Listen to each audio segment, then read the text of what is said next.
അടുത്തേക്ക് വന്ന ഈ അഗ്നികുണ്ടത്തിൽ ചാടി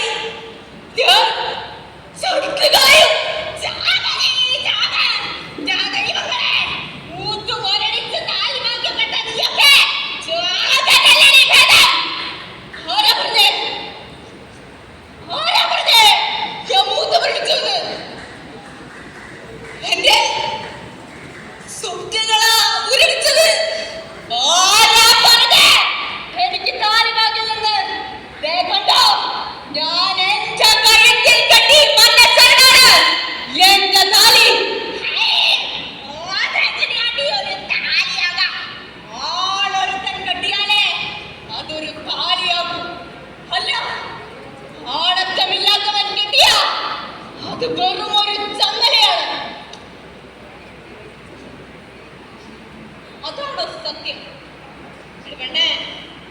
നിന്റെ ഈ രൗദ്രഭാവമാണ് എനിക്കിഷ്ടമായത്.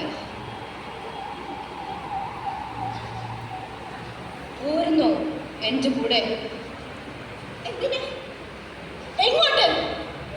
എന്റെ വീട്ടിലേക്ക്, മരണം വരെ കൂടെ പോകാൻ. വേണ്ട,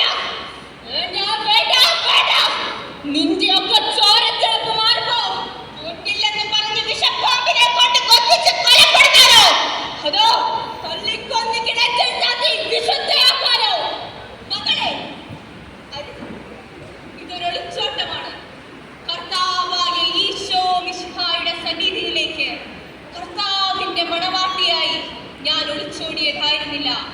പക്ഷേ ദൈവസന്നിധിയിൽ ഞാനിപ്പോൾ കർത്താവിന്റെ ദാസിയാണ്. എന്തിന്? ഞാനൊന്ന് ചോദിക്കട്ടെ, പെൺമക്കൾ മാതാപിതാക്കൾക്കൊരു ഭാരമാണോ? അതെ, ഒരമ്മ എന്ന നിലയിൽ ഈ സമൂഹത്തെ എനിക്ക് പേടിയാ മക്കളെ. അതുകൊണ്ടാ മൂത്തു മരിക്കുന്നതിന് മുമ്പ് നിങ്ങളെ ആരുടെയെങ്കിലും കയ്യിലേക്ക് ഇടിച്ചയക്കുന്നത്. അമ്മേ, എന്തിനാ ഞങ്ങളെ ആരുടെയെങ്കിലും കയ്യിലേക്ക് കിട്ടിച്ചയക്കുന്നത്? ഈ സമൂഹത്തിൽ സ്ത്രീക്കും പുരുഷനും അവകാശം തുല്യമല്ലേ? അല്ല, പുളികൂട്ടാനും ഒന്നും പറയാനുള്ള അവകാശം നമ്മള് പെണ്ണുങ്ങൾക്ക് മാത്രമുള്ളതാ. അതൊരു അഹങ്കാരാവുമ്പോഴാ സ്ത്രീക്ക് പുരുഷൻ ശത്രുവാകുന്നത്. ഇതുകൊണ്ട് തന്നെയാണ് മനുസ്മൃതിയിൽ പണ്ടേ പറഞ്ഞത്, പിതാ രക്ഷതി കൗമാരേ ഭർത്തോ രക്ഷതി യൗവനേ പുത്രോ രക്ഷതി വാർദ്ധക്യേന്ന്. ഈ കാലഘട്ടത്തിൽ ആർക്ക് വേണമോ നിന്റെ രക്ഷതി? നിന്നിലെ പുത്രിക്കും ഭാര്യയ്ക്കും അമ്മയ്ക്കും വേണ്ട. സ്നേഹം കൊണ്ട് പിതാവും, പ്രണയം കൊണ്ട് ഭർത്താവും, കരുതൽ കൊണ്ട് പുത്രനും വലയം തീർക്കേണ്ടതിന് പകരം നിങ്ങൾ അതൊരു രക്ഷതിയാക്കിയാലല്ലേ? എന്തിന്?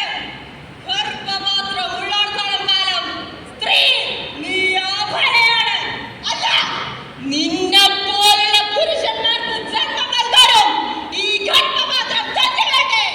അതുകൊണ്ട് തന്നെ പുരുഷാധികാരത്തിനുള്ള എന്റെ താക്കീതാണ് എന്റെ ഈ സോളോ ഭവനം. മരം കോച്ചുന്ന തണുപ്പിൽ, കമ്പിളി പുതപ്പിനുള്ളിൽ ഞാനും എന്റെ സ്വപ്നങ്ങളും ശയിക്കുകയാണ്. പ്ലീസ് ഉപദ്രവിക്കരുത്.